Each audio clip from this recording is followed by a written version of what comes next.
ఏసీబీకి చిక్కిన ఏపీ దేవాదాయ శాఖ అధికారి సాగర్ బాబు ఆస్తుల లెక్కను ఏసీబీ తేలుస్తోంది. కర్నూలులో సాగర్ బాబు బ్యాంక్ లాకర్ను తెరిపించారు. ఇందులో 40 లక్షలకు పైగా నగదును స్వాధీనం చేసుకున్నారు. కొంత వెండిని కూడా పట్టుకున్నారు.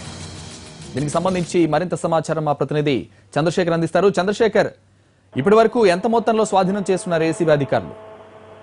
సంతోష్, కర్నూలులో ఆంధ్ర బ్యాంక్ విజ్ఞాన బ్రాంచ్ లాకర్ లో ప్రస్తుతం ఏసీబీ అధికారులు సోదాలు చేశారు. అందులో 40,47,000 రూపాయల నగదు, అలాగే 30 కిలో వరకు వెండి స్వాధీనం చేసుకున్నారు. ఇందులో అధిక భాగం నగదే ఉంది. అయితే ఇతను కర్నూలు జిల్లాలోనే ఎక్కువ కాలం పనిచేశారు. దాదాపు 10 సంవత్సరాల పాటు ఏసీ డీసీ స్థాయిలో సాగర్ బాబు పనిచేశారు. అలాగే శ్రీశైలం ఈఓగా కూడా పనిచేశారు. శ్రీశైలం ఈఓగా పనిచేసినప్పుడు ఆయన పైన అనేక అవినీతి ఆరోపణలు ఉన్నాయి. అక్కడ ఉద్యోగులకు క్వార్టర్స్ కేటాయించిన, దుకాణాలు కేటాయించిన ప్రతి దాంట్లోనూ ఆయన మామూలు ఇవ్వాల్సిందేనన్నది గతంలో నుంచి ఆరోపణలు ఉన్నాయి. అలాగే దాదాపు 130 కోట్ల రూపాయలతో శ్రీశైలంలో అభివృద్ధి పనులు జరుగుతున్నాయి.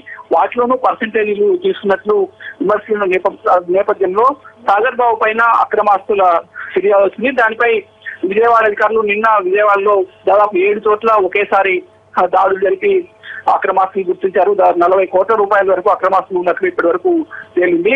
ఒక్క కర్నూలులోనే 40,47,000 రూపాయలు, అలాగే ఇంకొక లాకర్ కూడా గుంటూరులో ఉన్నట్టు ఏసీపీ డిఎస్పీ చెబుతున్నారు.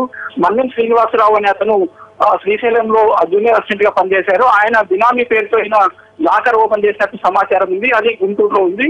దాన్ని రేపు లేదా ఎల్లుండి ఓపెన్ చేసి సోదా చేస్తామని ఏసీబీ అధికారులు చెబుతున్నారు. సంతోష్. Thank you Chandrasekhar.